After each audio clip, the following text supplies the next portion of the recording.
목적이라는 뜻이죠. 그러면 모든 일에는 목적이 있다 그랬습니다. 목적. 그 때는 그 크로노스라고 해서 정한 시간을 이야기하는데 하나님의 시간을 이야기하는 겁니다.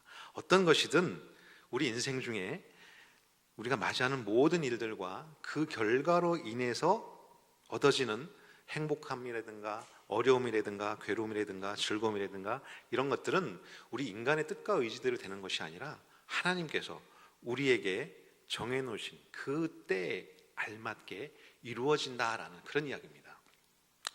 에베소서 2장 10절 말씀에도 보면 이 일은 하나님이 전에 예비하사 우리로 그 가운데 행하게 하려 하심이라 이랬습니다. 모든 일에 하나님의 계획이 우리의 생각 이전에 이미 있었다는 얘기입니다. 우리가 생각하고 계획해서 되는 것 같지만 하나님이 우리의 뜻과 생각까지도 이미 다 만들어 놓으셨다는 얘기예요. 또 에베소 5장 16절 말씀해 보니까 세월을 아끼라 때가 악하니라 이랬습니다.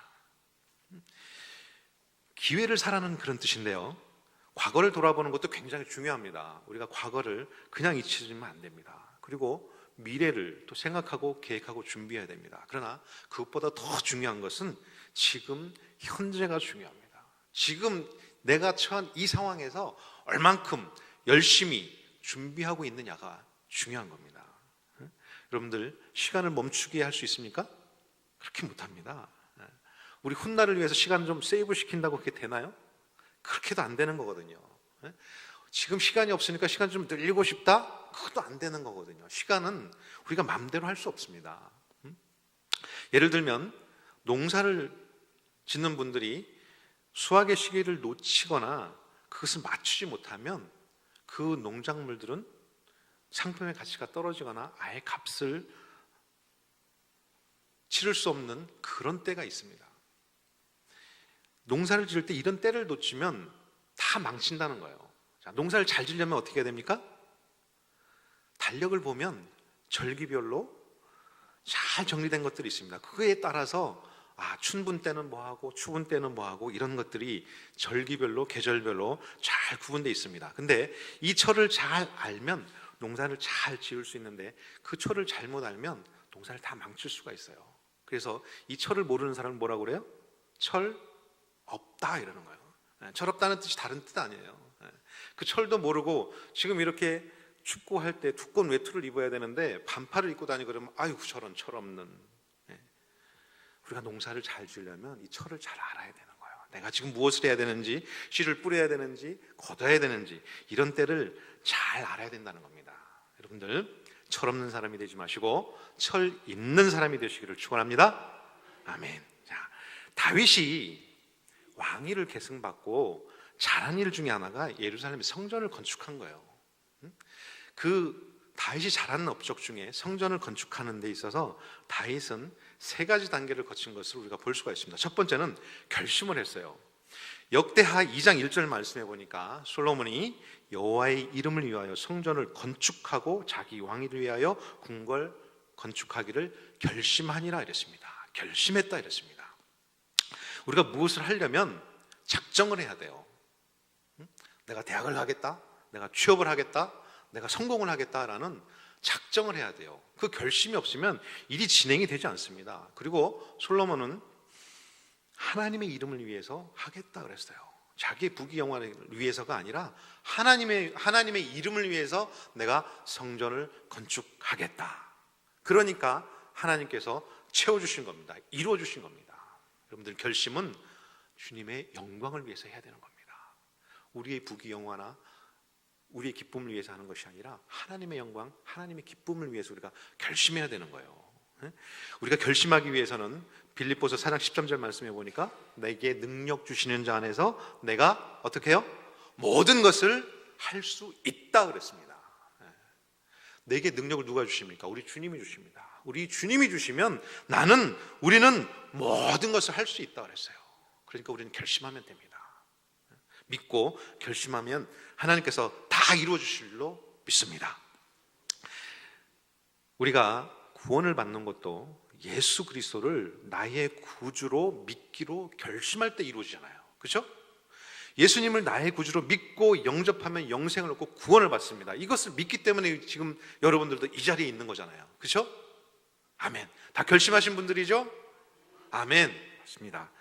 몇 년씩 교회를 다녀도 이런 예수님을 나의 구주로 받아들이는 그런 확실한 결정적인 그런 순간이 없었다라고 하면 우리는 진정한 크리스찬이 될 수가 없어요. 그게 중요한 겁니다. 내 주님을 내 안에 담는 것. 내가 진정한 주님의 자녀가 되는 것은 결심해야 돼요. 네, 믿습니다. 두 번째로는 시작해야 됩니다. 역대하 3장 1절 말씀에 하나님이 예루살렘 모리아산에 여호와의 전 건축하기를 시작하니 그랬습니다. 모리아산의 건축을 시작했습니다. 작정한 뒤엔, 결심한 뒤에는 실제로 짓기를 시작한 거예요. 솔로몬은 마음에 결심한 바를 용감하게 시작했어요. 아무리 위대한 일도 결심만 하고 시작하지 않으면 이룰 수가 없어요. 행하지 않는데 뭐가 만들어지겠습니까? 그렇죠? 희생을 하지 않으면 그 결과물은 나오지 않는다는 겁니다. 여러분들, 거북이도 목을 내놔야지 걸을 수 있답니다. 목을 놓고는 걸을 수가 없어요. 거북이가 목을 내놓으면 위험하겠죠. 느린 걸음에. 그런데 그런 위험을 무릅쓰고 용기를 내고 시작을 해서 걸어가야지 전진할 수 있다는 겁니다. 우리나라 속담에도 시작이 반이라고 했습니다. 여러분들, 시작하면 되는 겁니다. 지금 교회와 여러분들 중에 결심하고 작정하신 분이 있으면 여러분들 용기 있게 시작해 보시기 바랍니다. 믿음으로 가면 우리 하나님께서 이루어 줄 줄로 믿습니다. 아멘. 또 세 번째로는 끝마치다 이랬습니다. 끝마치라. 결심하고 시작했으면 끝마쳐야 됩니다. 역대하 5장 1절 말씀, 솔로몬이 여호와의 전을 위하여 만드는 그 모든 일을 마친지라 이랬습니다. 마친지라. 끝이 있어야 됩니다. 시작이 있으면 끝이 있어야 되잖아요. 그죠? 분명히 일은 끝나야 됩니다. 글을 쓸 때도 마지막에 뭘 찍어야 돼요? 마침표를 찍어야 되죠. 그래야 일이 끝나는 겁니다. 이렇게 솔로몬이 하나님의 뜻에 따라서 건축을 하고 진행을 하고 하나님께 그 성전을 다 지은 후에, 그 마친 후에 하나님께 그 성전을 바치니까 어떻게 했어요? 거기에 여호와의 영광이 하나님의 전에 가득하였더라 이랬습니다. 다 마치고 나니까 하나님의 영이 그 성전 안에 꽉 채워졌다 이랬어요. 하나님께서 이루어 주시고 그 영광을 받으시는 겁니다. 솔로몬이 결심하고 시작한 일은 하나님께서 이루어 주시는 거예요. 우리도 마찬가지입니다. 우리도 결심하고 시작하고 일을 마무리하시면 하나님께서 그 영광 다 받아주십니다. 여러분들, 무슨 일을 하시든지 다 완성한 후에는 하나님께 영광을 돌리는 여러분들이 되시기를 축원합니다. 우리의 삶의 모든 일은 하나님의 뜻대로 시작하고 하나님의 능력으로 진행하고 하나님께 영광을 돌리는 거로 맞춰야 되는 줄로 믿습니다. 여러분들, 일을 해나가다 보면 막힐 때도 있어요. 잘 안 될 때도 있잖아요. 엎어질 때도 있고 다시 시작해야 될 때도 있고 그렇습니다. 그러나 이 문제라는 것은 성공에 이르기 위한 자극제라고 그랬습니다. 문제가 있으면 어딘가에는 반드시 해결책이 있습니다. 문제는 정지 표시가 아니라 방향 표시라고 했습니다. 문제가 있으면 또 다른 길을 찾아가야 되는 거예요. 그러면 성공의 길에 이를 줄로 믿습니다. 다니엘 11장 35절 말씀, 이는 작정한 기한이 있음이라 이랬습니다. 마가복음 1장 15절 말씀에도 때가 찼고 하나님의 나라가 가까웠느니라 이랬습니다. 하나님의 때가 되면 다 이루어지는 겁니다. 여러분들 너무 조급하게 생각하지 마세요. 우리의 조급함이 일을 망칠 때가 많잖아요. 그렇죠? 하나님이 작정하시고 우리를 이끌어서 다 행하시면 귀한 결과물들이 성공적으로 이루어지는 거예요. 우리는 그것으로 하나님께 영광 돌리면 되는 겁니다. 로마서 8장 14절 말씀 보면 무릇 하나님의 영으로 인도함을 받는 사람은 곧 하나님의 아들이라 이랬습니다. 하나님의 영으로 인도함을 우리가 받아야 돼요. 그래야 우리가 그게 자녀가 된다고 그랬습니다. 이스라엘 백성들이 광야에서 어떻게 인도받았어요? 불기둥과 구름기둥으로 인도함을 받았잖아요. 그렇죠? 지금 현대를 살고 있는 우리에게 이 구름기둥과 불기둥은 무엇일까요? 여러분들의 보여지는 하나님의 이끄심은 어떤 것일까요? 여러분들 삶 속에서 불기둥과 구름기둥을 봐야 됩니다. 하나님이 어떻게 인도하시는지를 봐야 됩니다. 여러분들 한 주간도 하나님의 때를 놓치지 않기 위해서는 오직 하나님의 그 인도하심의 그 징표를 따라 살아가는 깨어있는 성도님이 되시기를 축원합니다.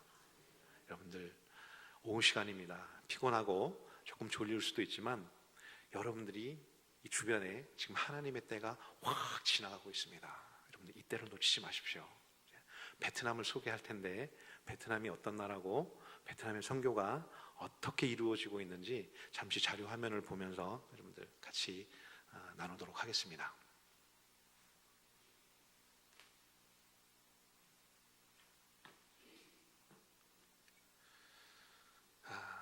자, 베트남 선교, 베트남 자주 가보신 분도 계시죠? 여행도 많이 가시고, 그죠?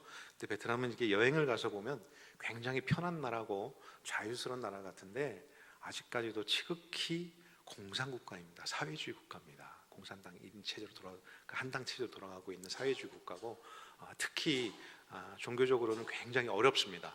경제는 많이 개방되고 풀리고 있지만 종교적으로는 아직 굉장히 제약이 많아서 사실 선교가 그렇게 드러내놓고 하기에는 쉽지 않은 국가 중에 하나입니다. 저희 선교를 좀 소개해드리자면 일단 저희 가족 소개를 하겠습니다. 부인되는 우리 권경미 사모가 있고요. 두 딸 이주환, 이주연이 있습니다. 지금 대학교 공부하고 있습니다. 사역지 위치를 소개해드리면 베트남 북부 쪽에 하노이에서 북서쪽으로 1시간 정도 거리에 떨어져 있는 빙북성 빙옌시라고 있습니다. 인구는 한 12만 정도 되고 지금 한국 기업들이 많이 들어오는 그런 경제가 좀 발전하고 있는 그런 지역 소도시에서 저희가 사역을 하고 있습니다. 선교 연역을 말씀드리면 제가 원래는 기아대책 그 NGO 선교사로 파송을 받아서 한 텀 6년 동안 한배 무료 직업훈련원이라고 해서 빙북성 그 시 외곽에서 시골 청소년들을 위해서 상급학교에 진학하지 못하는 그런 청소년들을 위해서 직업훈련을 했었습니다. 컴퓨터를 가르치고 한국어 가르치고 제과제빵을 가르치고 격리 뭐 여러 가지 업무를 가르치는 그런 무료 직업훈련원을 6년 동안 하고 또 연장선으로 또 파더스 하우스라고 하는 저희의 선교 직접 할 수 있는 그 NGO를 떠나서 개인적으로 할 수 있는 파더스 하우스 그리고 그 이후에 지금 이제 다문화 사역으로 해서 솔로몬이라는 이름으로 또 사역을 하고 있습니다.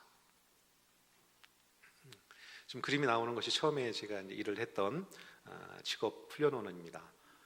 저기에서 많은 베트남의 청소년들이 기술을 배우고 또 직업을 얻기도 하고 또 취업을 하기도 하고 하는 귀한 장소였었습니다. 저곳에서 저희가 6년 동안 사역을 하고 그 이후에 파더스 하우스라고 새로운 시작을 시작했는데요. 파더스 하우스는 이제 개인적인 사역으로 해서 교회를 세우고 교회를 위장하기 위한 카페가 세워지고 또 그 안에서 한글 교육을 하면서 하나님의 말씀을 전하게 되는 그런 파더스 하우스 아버지 집 사역이 2013년도 시작해서 2015년도까지 같이 했었습니다. 파더스 하우스 교회에서 거기 한글을 가르치는 우리 선생을 지금 이쪽으로 그 선교사로 파송했습니다. 한국에 있는 많은 베트남 사람들에게 이제 복음이 심어지기 위해서 저 친구가 저희 교회를 통해서 믿음 생활을 시작했는데 한국에서 좀 구체적인 신앙생활을 하고 싶다고 그래서 또 한국어 전공도 했고 한국말도 잘하고 해서 지금 한남대학교에 입학을 해서 벌써 졸업반이 됐습니다. 이 겨울이 지나고 내년 2월이 되면 졸업하는데 감사하게도 하나님께서는 또 신대원까지 갈 수 있게 마음을 동요시켜줘서 지금 총신대 입학하도록 지금 약속이 되어 있습니다. 저 친구는 이제 안수까지 받고 베트남에 돌아가면 저 친구의 꿈과 계획이 소수부족입니다. 자기네 가족들 구원 전도하고 소수부족까지 구원 전도하고 넓게는 베트남 전도에 사역을 하겠다라는 그런 꿈과 계획을 가지고 있는 친구입니다. 두 번째로 온 선교사가 있는데요. 지금 한남대학교 무역학과를 졸업하고 지금 대학원에 또 진출했습니다. 이 친구 같은 경우는 편입학했기 때문에 처음에 온 친구보다 좀 빨리 들어가서 지금 대학원을 공부하고 있는데 대학원에서도 많은 전도를 해서 베트남 그 기숙사에서 베트남 전도사 같이 일을 하고 있습니다. 방마다 찾아가면서 기도하고 말씀 성경 공부 나누고 있고 제가 그런 걸 주문하지도 않았는데 와서 자기가 해야 될 일이라고 스스로 생각하고 그렇게 사역을 하고 있습니다. 이런 친구들이 어떻게 보면 베트남에서 이렇게 한국으로 선교사로 온다는 것이 이해가 안 될 수도 있지만 사실 그게 더 필요합니다. 자기네 말로 자기들이 전도하는 게 가장 편하거든요. 저희가 외국에서 복음을 전한다고 해도 제가 배운 베트남 말로 베트남 사람에게 이야기하는 것보다 베트남 사람이 자기의 감동으로 베트남 말로 표현하는 것이 훨씬 빠릅니다. 그래서 지금 한국에 이 두 선교사가 와서 특히 한남대학교를 기점으로 열심히 선교를 하고 있습니다. 저희는 이제 파더스 하우스를 넘어서 그 다음에 이제 다문화 가정 사역으로 저희가 2016년부터는 한국은 뭐 여러 가지 그 다문화 가정을 위해서 프로그램들이 많고 정부 시책으로도 많이 케어를 하고 있지만 현지에서는 그런 것들이 많이 없습니다. 그리고 생각보다 현지에는 또 다문화 가정들이 굉장히 많습니다. 근데 그 2세들의 교육이나 관리나 이런 것들이 굉장히 소외되어 있습니다. 아빠는 뭐 출근하면은 집에는 아무 이렇게 신경을 못 쓰고 있고 엄마도 일을 하는 경우도 있고 그러면 할머니가 그 2세를 키우고 있는데 정말 거기 2세들이 한국에 대해서 한국에 대해서 하나도 모릅니다. 한국 말도 하지 못하고 한국 문화도 모르고 한국에 대해서 아무것도 모릅니다. 그런 형편을 보고 저희가 솔로몬 유치원이라는 것을 저희가 세웠고 무궁화반 이렇게 만들어서 한국 유치원을 저희가 하고 있습니다. 네, 하나님께서 정말 축복해 주셔서 이 한국 유치원이 굉장히 고급 유치원으로 인식이 되고 또 주변에 있는 베트남 사람들이 자기 아이들도 좀 이렇게 입학하게 해달라고 그래서 지금은 무궁화반 외에 다른 베트남 반이 훨씬 많습니다. 여러분들 저희가 시작할 때 2016년에는 우리 직원들 자녀까지 해가지고 4명으로 시작했는데 지금 몇 명인지 아십니까? 그 다음 화면을 보면 네, 그림을 좀 보면서 가겠습니다. 저희가 이제 한국 유치원이니까 아이들 생일잔치하고 하면 한복을 입혀서 저렇게 선물도 전달하기도 하고 선생님들 기점으로 애들 이렇게 교육도 시키고 한글 교육, 베트남어 교육 이렇게 하고 있고요. 이 아이들이 집중적으로 무궁화반 아이들입니다. 아빠가 한국 사람이고 엄마가 베트남 사람인데 한국말이 서툴어서 집사람이 집중적으로 한글을 가르치고 있습니다. 지금 아까 그림하고 조금 다르죠? 저희가 2년 만에 두 칸으로 늘어났습니다. 지금은 한 70명의 아이들이 같이 공부하고 있습니다. 여러분들 한국은 아이들이 없어서 점점 줄어들고 있잖아요, 그죠? 유치원이 없어지고 이러는데 베트남은 아이들이 너무 많습니다. 지금도 시골에 가면 한 집에 5명, 6명이래요.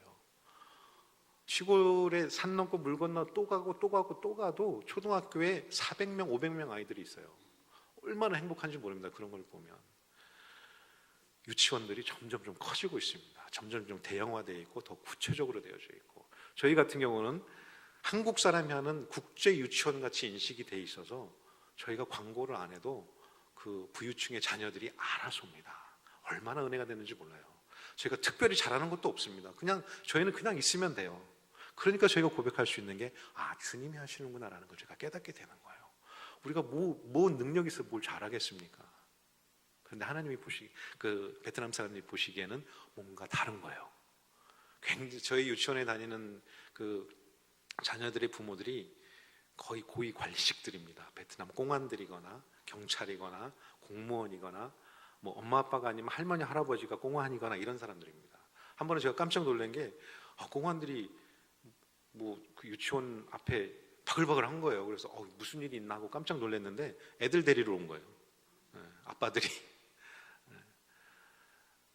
하나님께서 이렇게 축복해 주셔서 저희가 2년 만에 이만큼 성장을 했고 지금은 우리 스태프들이 거의 2년 가까이 물론 중간에 많이 바뀌고 뭐 어려운 일도 뭐 없지는 않았지만 우리 스태프들이 한국 시스템이나 한국 교육 커리큘럼이나 이런 것들 많이 익혀서 지금은 저희가 이양해도 되겠다는 생각이 들어서 2018년 12월 기점으로 우리 베트남 스태프들한테 전부 이양하기로 했습니다. 그리고 저희는 선교 사역 쪽으로만 접근하려고 합니다.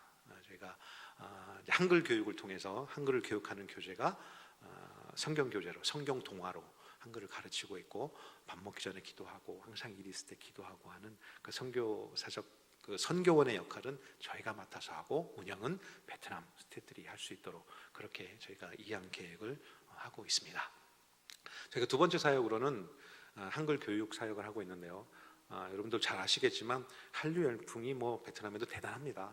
너무 좋아합니다. 요즘은 뭐 이 통신이라는 게, 인터넷이라는 게 워낙 발달돼 있어서 한국을 그냥 통째로 이렇게 흡수하는 것 같아요. 너무 똑같습니다. 여러분들 이해하실지 모르지만 베트남의 하노이라는 그 도시, 뭐 호치민도 마찬가지겠지만 굉장히 큰 도시인데, 한국 분들이 오셔가지고 저 청년들이 한국 사람들하고 입는 옷이 똑같아 이래요. 근데 실제로 보면 그 옷이 한국에서 온 옷이에요. 어떻게 그렇게 되냐면 드라마나 영화나 이런 거를 보고 옷을 카피해서 입는 게 아니라 인터넷으로 한국에서 주문해서 항공으로 받아서 직접 입어요. 그러니까 그게 한국 옷이에요. 실제로 한국 옷을 따라 입는 게 아니고. 요즘 베트남이 그 정도입니다. 너무 빨리 바뀌고 있고 너무 변화 속도가 크고 빨라요. 저희 어학원에도 한국을 기대하고 오는 친구들이 굉장히 많습니다. 첫째는 유학 가고 싶은 친구들, 고등학생들, 또 대학생들, 직장인들, 한국의 유학의 꿈을 갖고 오는 친구들, 그리고 직장을 다니는 중에도 한국 기업으로 이직하고 싶은 분들이 한국말을 더 배우러 오고요. 또 한국의 근로자로 왔다가 돌아왔는데 취업하기 위해서 더 전문적인 언어를 배우기 위해서 오는 친구들, 또 기업체 위탁 교육들, 또 결혼 이민자들, 이런 분들이 한국어를 준비하기 위해서 많이들 찾아오고 있습니다. 지금 저 사람은 중국 사람인데 중국에서 베트남으로 일하러 왔다가 한국 회사에 들어가야 되는데 한국말이 필요하다고 그래서 지금 개인 수업을 하고 있고요. 지금 기업체 위탁 교육도 하고 있고, 저희 어학원 안에서 지금 수업하고 있습니다. 여기도 신도라는 회사에서 기업 위탁을 하고 있는 건데요. 회사들이 들어오면 직원들한테 한국말 교육을 하기 위해서 자체적으로 하는 경우가 거의 없습니다. 왜냐하면 베트남말로 수업을 해줘야 되기 때문에. 그래서 저희 선생님들이 해주고 있는데, 여러분들 숫자적으로도 굉장히 많은 것 같죠. 저희 학원생을 전체적으로 물어보는 분들이 많은데 기업체 위탁하는 것까지 다 하면 한 250명 정도 됩니다. 굉장하죠? 누가 하셨게요? 우리 주님이 하셨습니다. 저희는 하나님께서 그 주는 이런 귀한 아이템을 가지고 그냥 열어놓으면 하나님께서 정말 봄물 트듯이 탁 터져서 오게 하시더라고요. 저희가 하는 그런 어학원이 저희 주변에 굉장히 많습니다. 저희가 살고 있는 빙옌시에 한국어를 배울 수 있는 학원이 8개나 있어요. 근데 한국 사람이 있는 데는 저희 학원밖에 없습니다. 그러니까 다른 데 가서 상담을 하다가 말이 안 통하니까 우리 학원으로 와요. 그래서 위탁 교육이 많이 생깁니다. 지금은 하나님께서 이렇게 부어주셔서 이제 유치원과 똑같이 저희가 올해 말을 빌어서 또 베트남 스태프들한테 지금 통역으로 일하는 친구가 있는데 참 한국말을 잘합니다. 이 친구가 이제 운영도 잘하고 해서 이것도 이제 맡기고, 저희는 조금 더 업그레이드된, 저희는 이제 어학원에서 이제 예배를 드리고 어학원을 공부하는 친구들에게 한국을 가르치는데 한국만 가르치는 것이 아니라 그 안에 한국의 문화, 한국의 언어, 한국의 생활, 한국의 종교까지, 한국의 종교, 한국의 기독교가 어떻게 한국을 이끌었는지 그거를 가르치고 있습니다. 이 친구들이 깜짝 놀래요. 한국의 기독교가 이만큼, 베트남이 저희보다, 우리나라보다 1년 먼저 기독교가 들어왔어요. 그런데도요, 베트남의 기독교 인구는 0.2%밖에 안 됩니다. 우리나라는 지금도 계속 뭐 기독교 인구가 준다고 하지만 그래도 인구의 거의 4분의 1이 기독교인이에요. 그렇죠? 이런 거를 이야기해 주면 베트남 깜짝 놀라요. 어떻게 그럴 수 있냐고. 그러니까 베트남 친구들이 한국 사람 하면 다 교회 다니는 사람인 줄 알아요. 그런 줄 알아요. 밥 먹다가도 기도 안 하면 왜 기도 안 해? 이런다고.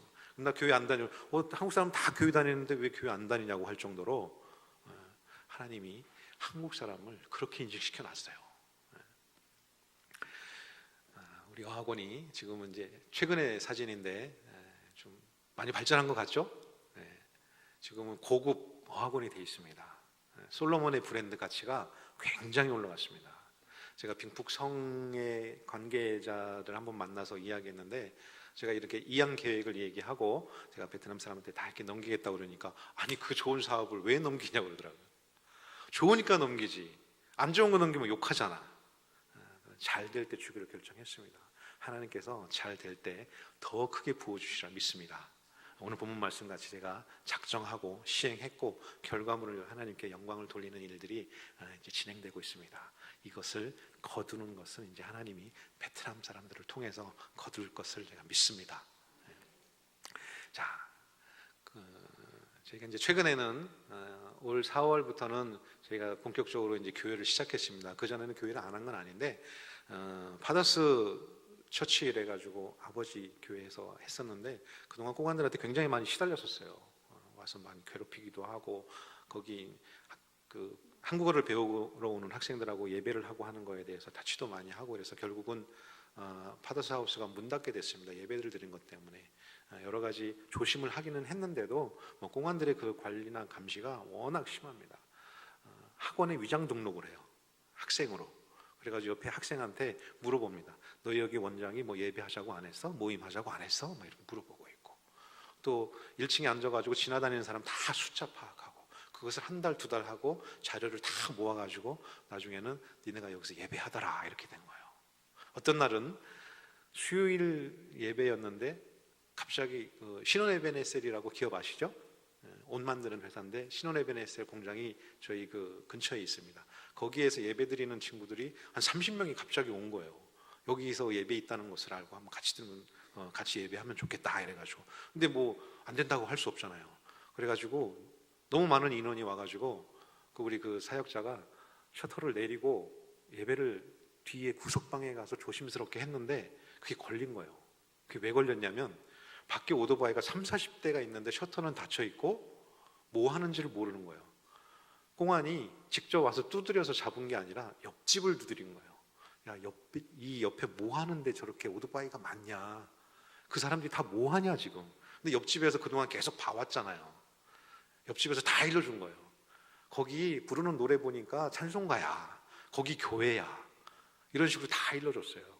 그래가지고 몇 주 후에 공안이 자료를 이만큼 가지고 와서 너희가 불법으로 교회를 했다라고 이렇게 해서 저희가 폐쇄를 당했습니다. 그래서 그 사역자가 이사를 나가고 그 사역자 집에서 저는 거기 출입 금지 명령을 받고 그 친구들 만날 수 없게 같이 예배를 못하게 그렇게 금지당하고 베트남 사역자들만 가정 예배로 시작하게 된 것이 파더스 교회였고 그리고 그것이 진행돼 오다가 요즘은 감사하게도 여러 가지 영향으로 여러분들 삼성 공장이 어디에 제일 크게 있는 줄 아세요? 베트남에 제일 크게 있습니다. 1, 2 공장이 있는데 한 공장마다 공원들이 12만 명이에요.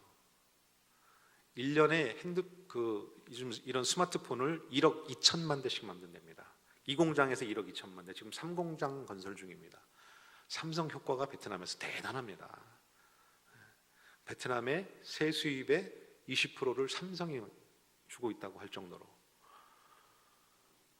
그러다 보니까 삼성맨들이 어떻게 하냐면 우리는 교회를 다니는데 예배를 드려야 된다. 그래서 삼성 공장이 있는 데가 박린성이라고 하는데 또 이 공장은 타이용엔성 이쪽에서 교회들이 자꾸 생겨나기 시작했어요. 그러니까 베트남에서 이제 조금 눈 감아주는 거죠.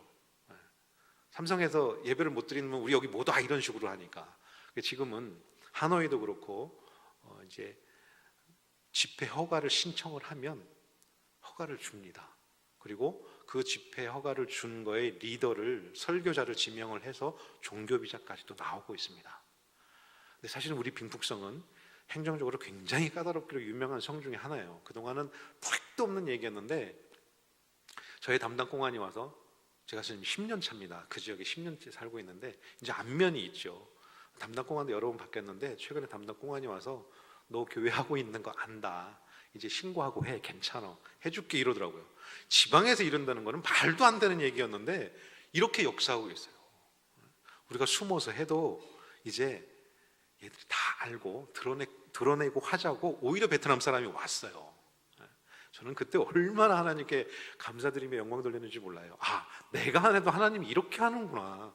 하나님께서 이렇게 역사해서 나에게 교회를 열어주시는구나. 그것이 지난 1월 정도였고 저희가 준비 과정을 거쳐서 4월 달에 그냥 과감하게 마침 지나가는데 좋은 임대한다라고 하는 그 간판이 있어서 들어갔는데 너무 좋은 거예요. 집이 다 교회 같아요.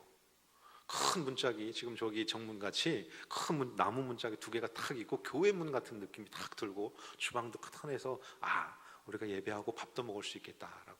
근데 사실 베트남 그 건물은 크지 않습니다. 바닥 평수가 100평방미터 정도?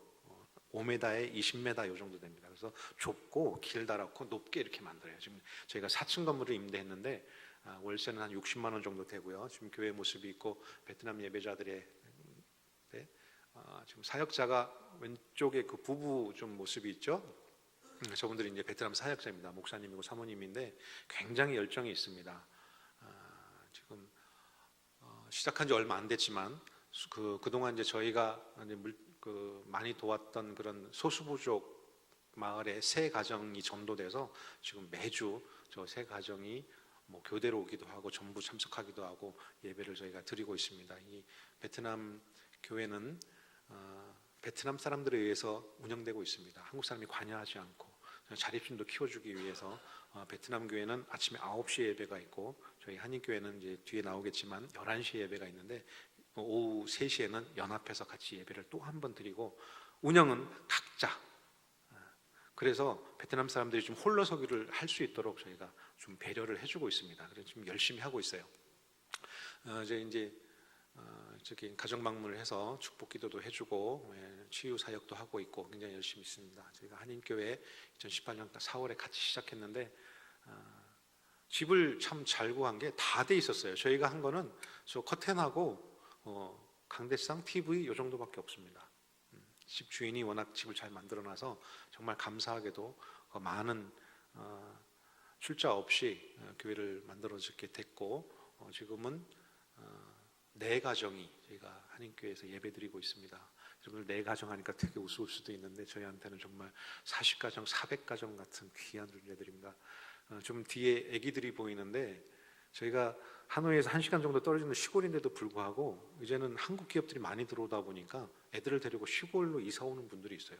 저 가정이 이제 이사 온 지 한 2개월 정도 되는데 한국에서 바로 저희 있는 데로 이사를 왔어요. 애들이 유치원을 다니고 내년에 초등학교 입학해야 되는데 그냥 베트남 학교 보내겠다 작정하고 저희 지역에 자리 잡았어요. 그리고 교회 등록하고 얼마나 감사한지 모릅니다. 저기 할머니도 있고 딸하고 사위, 아들 둘 그리고 또 사위 그 누나의 동생, 남동생. 그래서 저 가정이 하나 왔는데 6명이 온 거예요. 애들까지 7명. 너무 감사하죠. 거기에 이제 저희 어학원에 봉사활동 나와 계신 장로님이 한 분 계셔서 그분들 그리고 저희 부부들 그리고 또 한 가정이 그 하노이에서 일을 하다가 저희 지역으로 이렇게 이직을 하게 돼서 지역으로 와가지고 또 다시 등록하게 돼서 저희가 4가정이 예배를 드리고 있는데 주일마다 너무 감사합니다. 조촐하지만 저희들끼리 이렇게 밥도 해 먹고 이러면서 성도의 계절을 나누고 있고 또 하나님께서 그동안 어떻게 보면 뭐 10년이라는 그 숫자도 의미도 중요하지만 10년간의 세월에 그 교회가 없는 소름에 대해서 하나님께서 채워주시는데 주일마다 너무 감사한 거예요. 지금은 아직 이제 허가가 안 나서 많은 예배를 지금 못 드리고 있습니다. 마음 같아서는 새벽기도도 드리고 수요 예배, 금요 예배 다 하고 싶지만 아직까지 허가받은 교회가 아니기 때문에 저희가 마음대로 그렇게 할 수가 없습니다. 잘못하면 추방될 수도 있고 그러니까 저희는 준비 과정이고 또 이게 허락이 다 나오면은 저희가 이제 더 열심히 교회 사역을 할 수 있으리라 믿습니다. 제가 교회 공동체 사역으로 지금 카페를 하고 있는데요. 교회 1층이 카페입니다. 한국에서 제가 이제 카페를 운영하는 것을 많이 봐왔기 때문에 제가 교회에다 제안을 했죠. 베트남 사역자랑 한국 사역자랑 이렇게 연합해서 카페 오는 손님들을 전도하자. 그리고 카페에서 뭔가 좀 이루어 보자. 경제적 수입이 되는 것은 교회에서 수입을 잡고 베트남 사람들이요 정말 헌금을 안 합니다. 헌금을 강조하는 건 아니지만 헌금을 그렇게 가르치는데도 굉장히 좀 인색하게 하더라고요. 11조도 안 하고 헌금도 안 하고. 그래서 베트남 교회가 경제적인 자립을 하기는 굉장히 어렵습니다. 그래서 사실은 베트남 사역자들한테 교회 카페를 맡겼고 거기에 수입이 교회를 들어오고 교회가 경제적으로 자립할 수 있는 그런 여건을 마련해 줬습니다. 하나님께서 여러 가지 역사하심으로 뭐 저런 에스프레소 머신이나 책상이나 이런 것들을 챙겨주셔서 지금은 이렇게 북카페로 저 북카페라고 한 것도 어떻게 아이템이 나왔냐면요. 카페를 해야 되겠다는 생각이 들어서 기도하는 과정에 이게 돈이 없는데 이걸 어떻게 할까라고 고민을 하는데 인테리어에 뭐 제가 뭐 조예가 있는 것도 아니고 그리고 돈이 많은 것도 아니고 누구한테 부탁하기도 그렇고 야 카페를 해야 되는데 북카페를 하면 그냥 책장만 있으면 되겠다라는 생각이 드는 거예요. 그래서 저희 이제 솔로몬 유치원, 솔로몬 어학원 다 교육이잖아요, 그죠? 거기다 카페도 책이 있으면 이게 교육의 연장선이 되겠다라는 그런 생각이 들더라고요. 그래서 제가 우리 스태프들한테 제안을 하고 그냥 책장을 짜라, 무조건 책으로 쫙 채우자. 그래서 그동안 제가 한국에서부터 질질 끌고 다녔던 온갖 종교 서적까지 지금 다 갖다 놨습니다. 그래서 누구든지 오면 하나님 말씀을 우리 카페에서 볼 수 있도록, 그리고 들을 수 있도록 항상 찬양을 틀어놓고 항상 하나님의 말씀에 책들이 진열되어 있는 지금 북카페가 이렇게 만들어져 있습니다. 하나님께서는 정말 그렇게 지혜를 주시는 것 같아요. 지금은 조금 이뻐졌죠, 아까보다? 네. 베트남 친구들이 와서 막 포토존이 많습니다. 사진 많이 찍어가고 페이스북 같은 데 많이 올려주고 해서 지금 광고가 많이 되고 있는데 아직 수입은 미미합니다. 베트남이다 보니까 많이 못 받아요. 여러분들 여기 한국에서 아메리카노 커피 먹으려면 아메리카노는 좀 싸더라고요. 그거만 뭐 다른 라떼나 뭐 이런 거 먹으니까 막 4,000원, 5,000원 올라가는데 저희는 아메리카노 1,000원도 안 받습니다. 한 900원 정도? 라떼 해야 한 1,200원? 비싸면은 베트남 사람들이 돈이 없어서 먹지를 않아요. 근데 한국 사람들은 오면 너무 좋아합니다. 이게 가능한 금액이냐 이러면서. 베트남이니까 가능합니다. 여러분들 베트남이 커피가 얼마나 많은지 아십니까? 세계 2위입니다. 세계 2위예요. 잘 모르셨죠? 베트남이 쌀도 많이 나지만 커피도 많이 나요. 근데 커피가 사실은 질이 그렇게 좋은 커피는 아니랍니다. 그런데도 양이 그렇게 많다 보니까 베트남 사람들이 워낙 커피를 많이 먹고 또 수출도 많이 하고 해서 커피 산업이 굉장합니다. 저희가 나름 거기에 일조하기 위해서 지금 카페를 운영하고 있는데, 저 카페에서 이제 바리스타 교육도 하고 있고, 또 이제 바리스타 교육을 받으면 또 이제 이 친구들이 다른 데 창업을 할 수도 있고 취업도 할 수 있고 하는 그런 직업 교육 차원에서도 저희가 사역을 연장 사역을 하고 있습니다. 또 카페 오는 친구들한테 저희가 예배 시간 외에 저희 이제 장로님이신데 저분이 직접 카페에서는 이제 무료로 주일날 오면 카페에서는 무료로 차도 마시고 한국말도 배울 수 있는, 또 한국 사람도 교회 성도님들이 하루 종일 그 카페에 있거든요. 그러면 한국 사람들하고 대화하고 그것이 한국어 교육에 굉장히 도움이 많이 되고 있거든요. 그래서 주일은 정말 복잡하고 바쁘고 정신없습니다. 베트남 친구들이 워낙 많이 와가지고 이렇게 해서 저희가 교회 공동체 사역을 하고 있습니다. 저희가 하고 있는 사역을 한 번 더 좀 정리를 쭉 해보면요, 여러분들이 기도해 주시고 또 후원금을 보내주시고 해서 이루어지는 사역들이 현지의 교회가 세워지고 있고 또 전도가 이루어지고 있습니다. 아까 나온 사진이지만 이렇게 보면 사역자들이 지금 굉장히 열심히 일하고 있습니다. 뭐 가정마다 방문해서 기도해 주고, 또 두 번째로는 소수부족 교회를 저희가 돕고 있습니다. 소수부족들이 복음화율이 오히려 더 높습니다. 왜냐하면 산속에 숨어 있기 때문에 소수부족들만 따로 관리하기 때문에 자기들의 교회를 갖고 있는데, 소수부족이다 보니까 돈이 많이 없어요. 그래서 저희가 건축을 좀 도와주거나 또 사역자들의 생활비를 좀 지원해 주거나 하는 사역들을 저희가 하고 있습니다. 소수부족 마을 방문했던 사진이고요. 세 번째로는 그 심장병 수술을 계속 도와주고 있는데, 제일 처음에 했던 심장병 아이입니다. 지금은 많이 성장해서 지금 중학교를 다니고 있는데 지적인 성장은 떨어져서 초등학교 2학년 정도밖에 안 됩니다. 지금 그래서 아직도 알파벳 배우고 있고, 저런 친구들을 우리가 수술도 해주고 또 교육도 저희가 도와주고 있습니다. 네 번째로는 장애우 가정을 돕고 있는데요. 물론 고엽제 피해도 많고 이러기도 하지만 아직까지 좀 생활 형편이 어렵다 보니까 저런 장애를 가진 친구들의 가정이 어떤 뭐 특별히 정부 지원이나 이런 것들이 뭐 전혀 없어요. 어떤 뭐 방법들이 없습니다. 그냥 장애를 가진 대로 그냥 살아가는 것밖에 없어요. 그래서 저희가 장애우 가정을 계속 거의 이제 저 가정 같은 경우는 좀 10년째 저희가 돕고 있는데, 지금은 성장을 해서 가운데 노란 옷 입은 친구가 휠체어 타던 친구예요. 근데 지금은 걸어 다닙니다. 물론 이렇게 자꾸 넘어지기도 하고 하는데 네 자매가 똑같아요. 정신지체가 있고 신체장애가 있고. 딸 넷이 저러다 보니까 부모들이 어디 가서 일을 못합니다. 멀리 가지를 못해요. 늘 집 주변에 있어야 되고. 저 집의 1년 평균 소득이 얼마인지 아십니까? 1년입니다. 한 달 아니고 200달러입니다. 농사를 질 수도 없고 다른 별도의 수입이 없어요.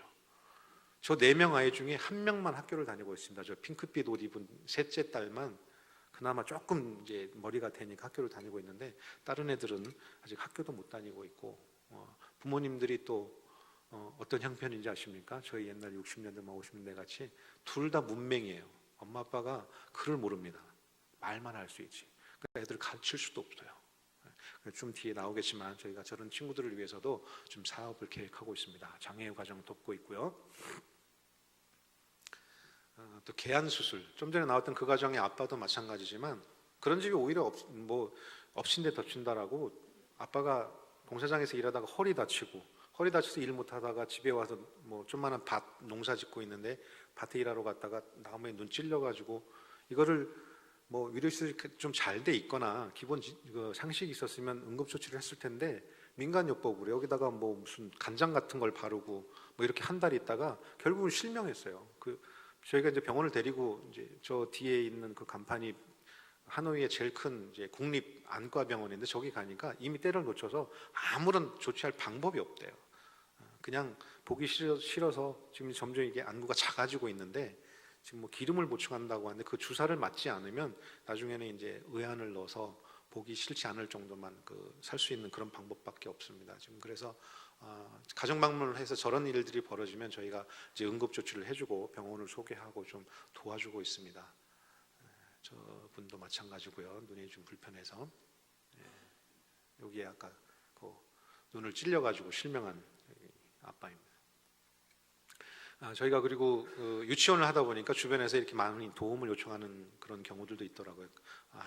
저희 유치원에서 한 400~500m 거리에 특수 유치원이 있는데 저기는 뭐 자폐 아이들 이런 아이들이 와서 특수 교육을 하고 있는데 저희가 한국 프로그램을 가지고 가서 좀 한국 뭐 몬테소리나 이런 것들도 교육을 해주고 저 아이들과 노는 시간도 갖고 하고 또 뭐 가서 태권도 교육이나 축구나 이런 것들도 해주고 있습니다.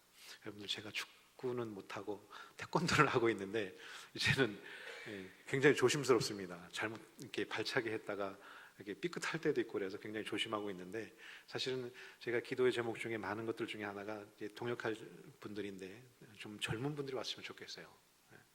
저도 뭐 이제는 이제 태권도를 하는 게 아니라 이제 젊은 분들이 좀 활기차게 뭡니까 180도 돌려차기도 좀 하고 이런 것도 시범도 보여줘야 되는데 괜히 제가 호기 부리다가 큰 사고 날까봐 그런 걸 우리 아이들한테 못 보여주고 있어요. 기대하기는 우리 한국의 많은 젊은이들이 청교의 꿈을 품으신다라고 하면 할 일이 너무나 많습니다. 여러분들 궁금한 게 있으면 저한테 말씀해 주십시오. 어학원이든 유치원이든 카페든 할 일이 너무 많습니다. 2019년에 새로운 계획으로는 아까 얘기했던 그 가정들인데 저 가정에서 주간보호센터 같이 좀 하고 싶어요. 그래서 우리 선생님이 가서 우리 유치원 선생들이 있으니까 우리 선생님이 가서 주간에 아이들 같이 교육도 하고 이름이라도 좀 쓸 수 있어야 되잖아요. 그래서 베트남어 좀 가르치고 또 아이들하고 간식도 나눠 먹고 그렇게 또 아이들을 봐주면 부모들은 조금 멀리 가서 뭐 회사라도 다닐 수 있고 그래야 좀 소득이 좀 올라가잖아요. 그냥 저 상태로는 정말 변화할 수가 없어요, 환경적으로. 그래서 저희가 저런 이제 비전센터 같이 주간보호센터 또 뭐 방과후 교실 이런 것들을 운영을 하면 아마 저 가정이 조금 더 좀 힘을 얻지 않을까 싶습니다. 2019년에는 꼭 하고 싶은 사업 중에 하나입니다. 두 번째로는 저희가 자생 NGO를 만들고 있는데 이런 일을 하다 보니까 NGO가 필요하더라고요. 한국에 있는 NGO가 들어오니까 너무 복잡하고 또 뭐 규모도 그렇고 그래서 그냥 저희가 이제 유치원을 회사를 세워서 가지고 있는데 그 회사의 이름으로 NGO를 만들었는데 거기는 이제 한국하고 좀 떨어져 있으니까 제가 이제 쓰고 싶은 이름을 다 쓰고 있습니다. 좋은 사람들이라는 이름으로 베트남 말로 번역을 해서 NGO를 등록을 했고 제가 여기 와 있는 동안에 허락이 났다라고 해서 공문을 받았습니다. 그래서 12월 24일에 공문이 나온다고 합니다. 그래서 자생 NGO를 만들었고 이 NGO가 있어야지 활동하기가 좀 편합니다. 저희가 이런 도네이션을 받으려고 해도 이렇게 영수증 발급이 안 되니까 그게 어려운 경우들이 있거든요. 저희 지역에 그 HJC라고 헬멧 공장이 있습니다. 여러분들 아십니까? 굉장히 유명한 헬멧 공장인데 거기에 계신 분이 이제 저희가 이런 일을 하는 것을 보고 뭐 헬멧을 한 4~500개 주겠대요. 좀 이제 창고에 좀 오래된 거, 쥐가 뭐 턱끈을 갉아서 뭐 쓰지 못하는데 그래도 쓰는데 문제 없는 거, 우리 괜찮다라고 다 받기로 했는데 마지막에 영수증 처리가 안 돼서 못 받았어요. 그래서 제가 늘 품어왔던 생각이 NGO를 만들어서 일을 해야 되겠다라는 생각을 많이 했는데 이게 지금 이제 종교도 열리면서 NGO도 조금 많이 완화됐습니다. 그래서 허락 공문까지 받았고 이제 12월 말이면 이제 나오게 됩니다. 그러면 저희가 한국에 있는 저런 아름다운 가게를 좀 카피해서 사실 자원 재활용이나 이런 것들이 하나님의 섭리거든요. 그죠? 하나님께서 주신 이 자연을 우리가 잘 사용해야 되는데 너무 낭비하고 있잖아요. 베트남 사람들에도 가르쳐야 되겠더라고요. 베트남 다녀가신 분들 잘 아시겠지만 베트남이 얼마나 편한지 아십니까? 까만 봉지에다 탁 싸서 쫙 버리면 끝이에요. 아무데나 버려도 다 청소해 다 수거해 갑니다. 아직까지 그런 규제나 제재가 없어요. 한국에서 오셔서 살다가 한국에 안 가고 싶은 이유 중에 하나가 그런 것들입니다. 분리수거 안 해도 되고 쓰레기 아무데나 버려도 되고 인건비 싸기 때문에 집에 도우미들 2명, 3명씩 두고 살고 이런 경우들이 많아요. 근데 점점 베트남도 이제 자연을 지켜야 됩니다. 하나님께서 허락하신 이 자연을 지켜야 돼요. 그래서 저희가 이제 재활용 가게를 좀 만들어서 서로 돕고 하나 되는 그런 장소로 저희가 만들고 싶습니다. 제 꿈입니다. 하나님이 주신 꿈입니다. 제가 이제 하기로 결심했고요. 이제 시행할 일만 남았습니다. 시행하는데 여러분들이 기도로 또 후원으로 여러분들이 도와주시길 바랍니다. 여러분들 함께 할 수 있습니다. 어렵지 않습니다. 지금까지 봐왔던 얘기를 제가 이제 1번부터 3번까지는 제가 이제 이양할 사업이고요. 파란색 사업은 제가 계속할 사업이고, 빨간색 사업은 앞으로 할 겁니다. 여러분들 보시고 마음에 싹 품으시고 기도해야 되겠다, 기도해 줘야 되겠다 결심해 줬으면 고맙겠습니다. 여러분들 어렵지 않습니다. 함께할 동역자도 찾고 있습니다. 저 혼자 다 할 수 없습니다. 우리 스텝이 저보고 하는 말이 이제 일 좀 그만 저지르라고 그러더라고요. 그래서 아름다운 가게까지만 내가 할게. 그리고 너희한테 다 주고 나는 다른 데를 갈게. 근데 지금 지금 벌써 허락 공문이 나와서 할 수 있게끔 됐습니다. 2019년이 또 기대됩니다. 여러분들 함께 가실 줄로 믿습니다. 선교사를 위해서 여러분들 기도해 주시기 바랍니다. 2019년의 사역을 위해서 기도해 주시고요. 또 베트남 교회와 한인 교회가 이제 시작했습니다. 이제 시작해서 세 가장, 네 가장 늘어나는데 정말 활성화돼서 또 지교회가 생겨질 정도로 부흥 발전할 수 있도록 여러분들 도와주시기를 바랍니다. 우리 전도 대상자들을 위해서 기도하고 있는데 여러분들도 베트남에 있는 그 어떤 한 영혼을 위해서 기도해 주시기 바랍니다. 그 열매가 맺혀질 줄로 믿습니다. 또 우리가 항상 영적으로도 항상 깨어 있어서 민감하도록 하나님의 메시지를 우리가 잊지 않고 하나님께서 인도하시는 그 때를 놓치지 않고 잘 잡아서 성공할 수 있도록 여러분들 도와주시길 바랍니다. 그 외에 개인적인 기도까지 여러분들께서 같이 협력해 주실 줄 믿고 오늘 말씀과 베트남 선교 보고를 마치도록 하겠습니다. 감사합니다.